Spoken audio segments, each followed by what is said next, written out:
Okay, so a language register is a register, if you see here, a set of words which is being used by any person in any context. Now, the words which is used by a person may differ with the context.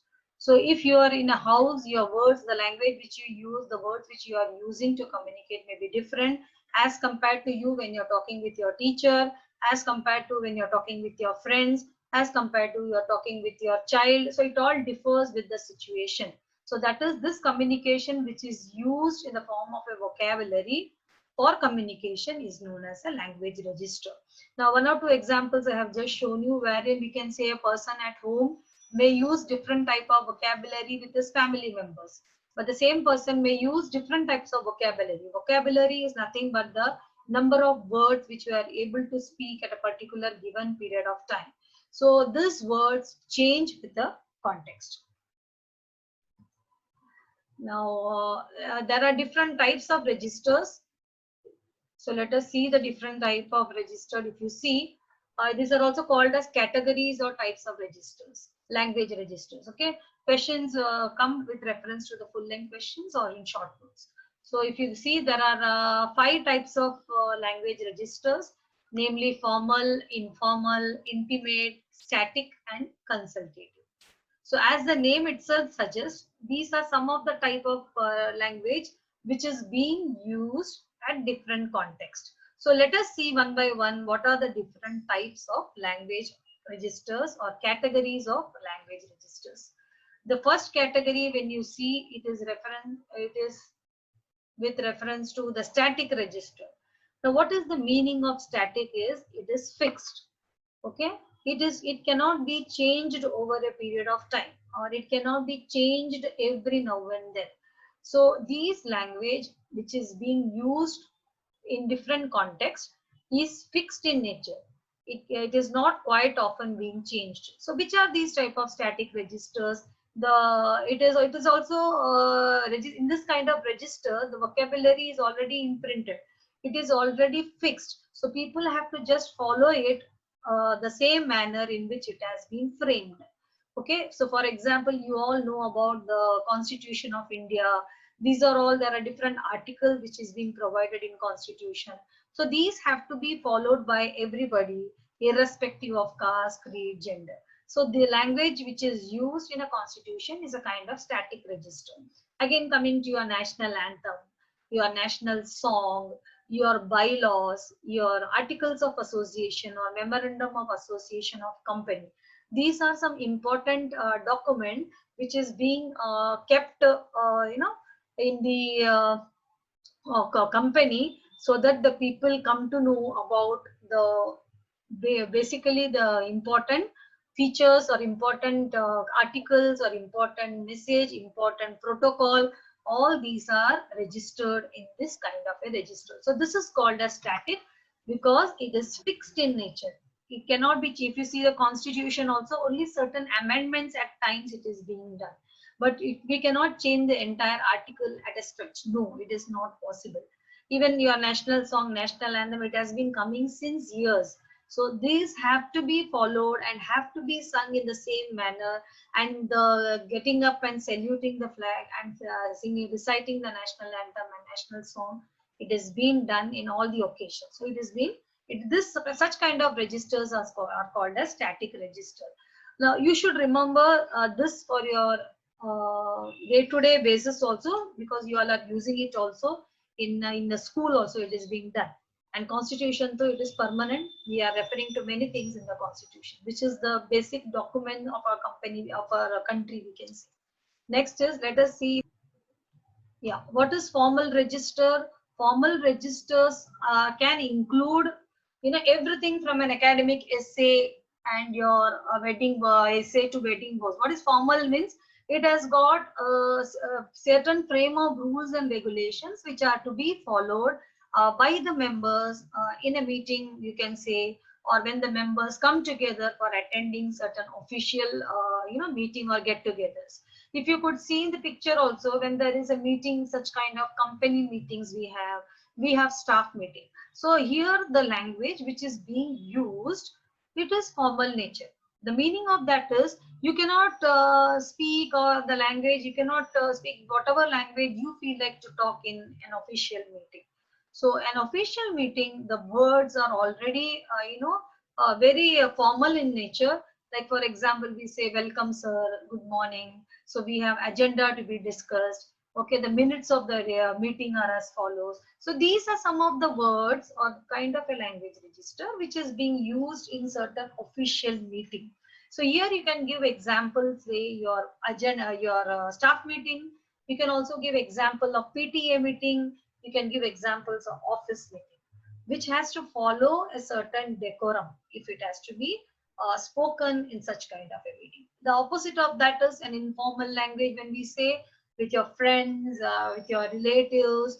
If you are going to get together for some function or ceremony, you just talk to them very freely. There is no fixed set of language which are to be spoken there.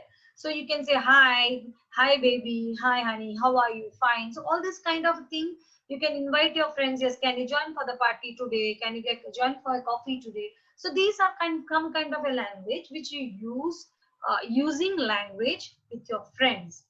So these language are informal in nature.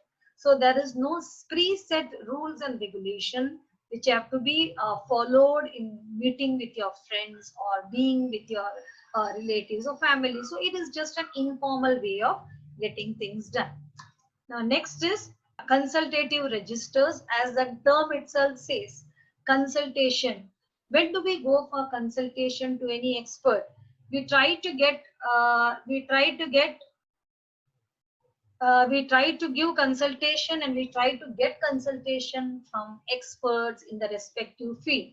So when you see here, we have counselor and counselee. Counselors are professionals who give kind of counseling to the counselee who is suffering from certain kind of problems, or some kind of severe psychiatric problem, any marital issue, financial issue. So there are some kind of counseling which is being done by counselor. So such kind of language which is being used between professionals to the client, we call it as the consultative registers, the language which are being used. For example, in case of doctor and patient, we even doctor and patient we have teachers and student also, we have lawyer and client, very important. So what kind of words are used for them?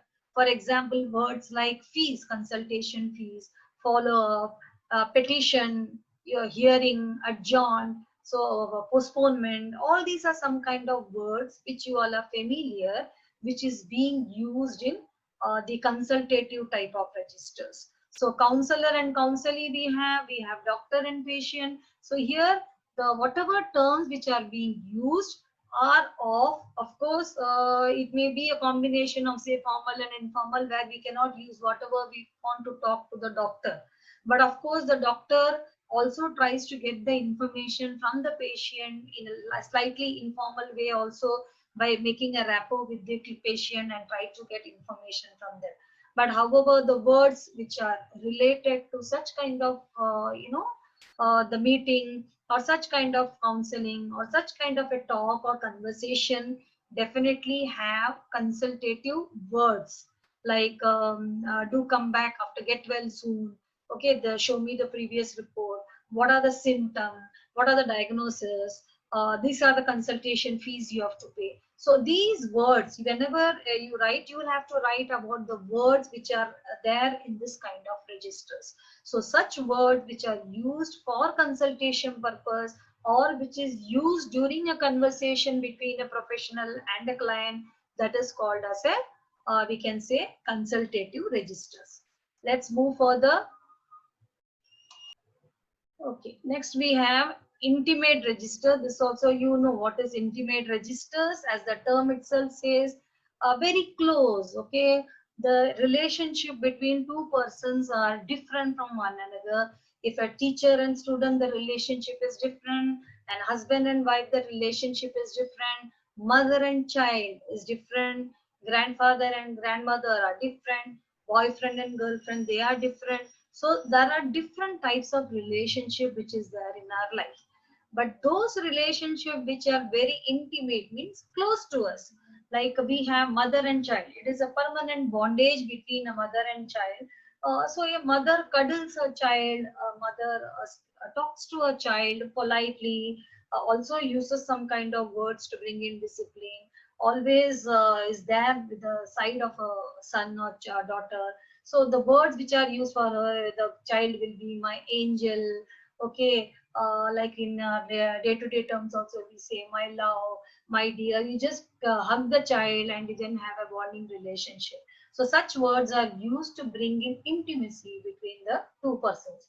Coming to husband, wife, boyfriend and girlfriend, you all know better than me there also, wherein there is intimate relationship like my sweetheart, my honey. So all these words which are used to express the intimacy between the people, they are called as the intimate register. Similarly, we have a grandfather and grandmother. So basically, we can say the language which is being used between the spouses, maybe husband and wife, or the grandfather and grandmother. All these we can say that these are some kind of register which are termed as intimate register. So intimacy is nothing but the togetherness of persons which we can have while speaking to one another. So that is called as a intimate register, which are using vocabulary with near and dear ones. Okay, so such vocabulary are not shared with anyone, everybody and anybody and everybody. We are not going to call darling, sweetheart. No. So it is just fixed to certain persons with whom we have intimate relationship. Okay, let's